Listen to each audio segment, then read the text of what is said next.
Hey guys, I'm Pixel Dan, and this is a review of the Masters of the Universe Club Grayskull Mantenna action figure.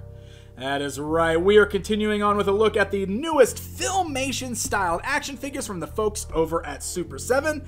You can see he comes in the same style Castle Grayskull themed box as all of the other Filmation figures in the line, and when you remove that slipcover, we've got a nice window box here fully showcasing our animated style Mantenna inside of the packaging.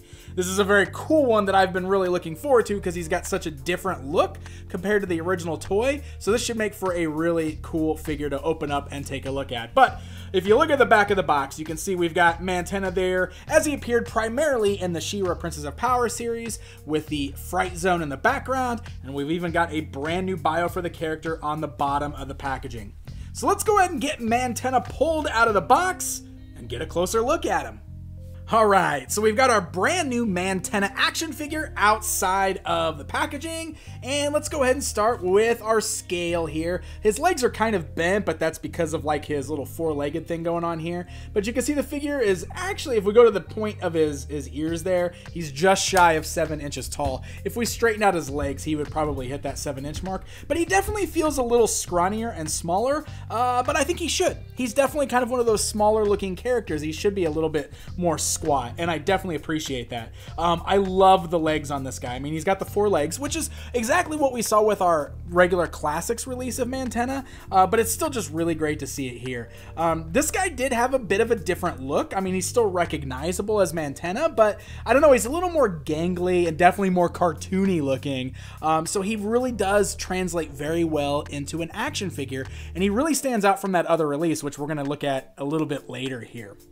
So let's talk about some of the sculpted details here. One of the things that's great about this guy is he's pretty much brand new through and through. And I gotta say, with these figures these days costing us $35 per figure, I get really excited and I'm very appreciative when the figures are much more completely original sculpts now. It happens more and more now, which is great. In the early days of Classics, they were mostly just sharing bodies and getting new bodysuits, but they were also, you know, retailing for $20. So we've had quite a bit of an increase over the years, but it's pretty cool when we see these figures get like these full original sculpts like this. Mantenna's looks great because all the way through, he's got this new sculpt of the head, you got the unique torso, he's got these much skinnier arms, the legs are thinner. Of course, he's got these very unique legs for his back legs there that kind of have like the furry sculpt on the back. Of course, he's got this unique pelvis piece, which you can see underneath there. So we got all of the legs kind of attached to it there, all of them which are ball jointed, which is very nice. So yeah, just really great looking figure. I think the colors look really great on there. I do only have one area where I want to point out a weird color thing, and I really hope it comes across on camera. But there's definitely something strange going on with the red plastic on his head, because it almost looks like the red dye or the red coloring of the plastic didn't get through all the way, because it's very, very splotchy.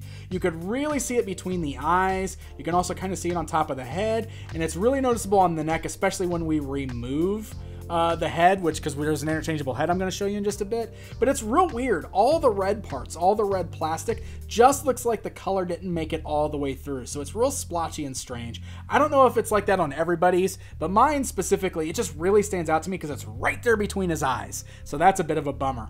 Also, the yellow paint over it, you can tell it's not quite as thick as it should be because we have some color showing through on the yellow of his eyes there. So that's about as nitpicky as I'm going to get on the paint, because the rest of it looks pretty solid on this guy.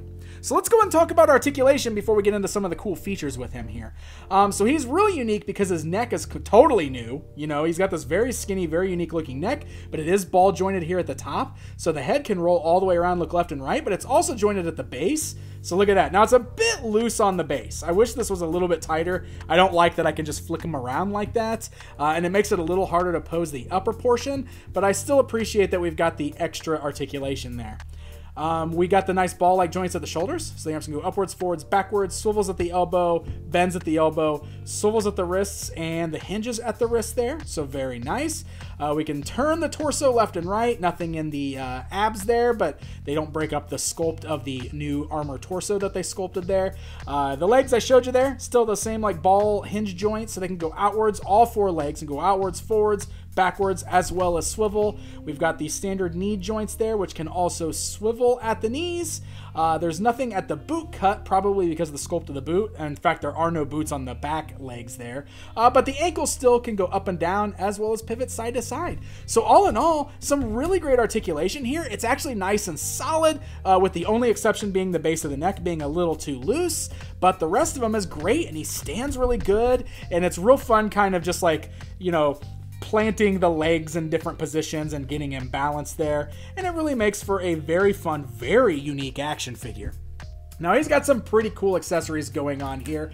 So he's got some interchangeable hands. So you might notice that right now, the hands that I've got on him are kind of these open hands. You can actually pop those out of socket. Just give a nice firm tug. You can see that, just a little peg joint there. And in place, you can plug in gripping hands. So he actually comes with 2 gripping hands. So you can interchange those, you can mix and match them, you can position it however you want to. So now we've got these gripping hands, and that actually comes in handy for his one weapon accessory, which is this cool little ray gun there. So he grips onto it very nicely there with that gripping hand. You see, good hold. That is made of kind of that flat gray paint deco that's on there, which is very familiar for all the Filmation figures. They always give the weapons these very flat colors, I guess, to make them look more animated. So it's got a little bit of a chalky feel to it. Luckily, I don't have much paint chipping going on yet. That tends to be a problem with the Filmation weapons, but all in all, it's a pretty cool looking little gun there that he holds onto quite nicely. Now he's also got an interchangeable head, which has got the bugged out eyes. Now, of course, that's a traditional action feature for Mantenna.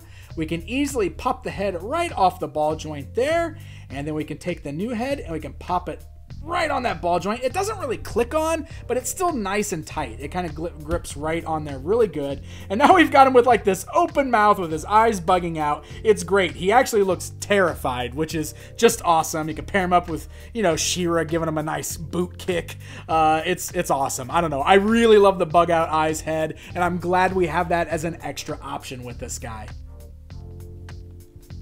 Alright guys, it's comparison time. So here is the new Filmation Mantenna standing alongside the original release from Masters of the Universe Classics, which is really quite interesting to look at these two side by side because you can see how different they really are. The one from Classics is so much bigger, and I really didn't notice that till I put them side by side, but he's so much bigger. Of course, he's got far more details because he's based more on the vintage toy, so this really shows you how different the cartoon appearance was compared to the action figure appearance.